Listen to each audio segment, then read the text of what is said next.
ఏది అయినా ట్రై చెయ్యి ఆచి చికెన్ మసాలా. ఆచి చికెన్ మసాలా. తమిళనాడులో అనిశ్చితి కొనసాగుతున్న వేళ అందరి ఫోకస్ గవర్నర్ పైనే పడింది.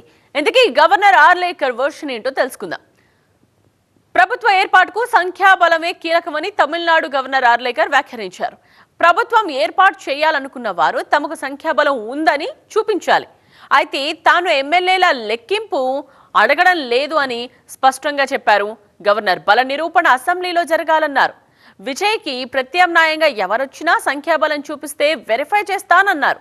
సంఖ్యాబలంతో తాను సంతృప్తి చెందితే వెంటనే ప్రభుత్వ ఏర్పాటుకు ఆహ్వానిస్తానని గవర్నర్ చెప్పారు.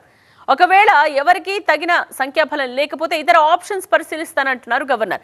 బేరసారాలు జరగకూడదని తాను కోరుకుంటున్నట్టు చెప్తున్నారు. సంఖ్యాబలం లేని వారిని ప్రభుత్వం ఏర్పాటుకు ఎలా ఆహ్వానించాలి అన్నది గవర్నర్ లేవనెత్తిన పాయింట్. తాను విజయ్ను గాని ఇతరులను గాని అడ్డుకోవడం లేదని ప్రజాస్వామ్యబద్ధంగానే వ్యవహరిస్తున్నారని గవర్నర్ సమర్థించుకున్నారు.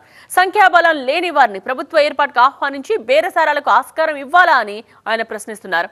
ఒకవేళ ఎవరికీ సంఖ్యాబలం లేకపోతే పలు ఆప్షన్స్ ను పరిశీలిస్తానని న్యాయ నిపుణుల సలహాలు తీసుకుంటారని గవర్నర్ ఆర్లేకర్ వివరిస్తున్నారు.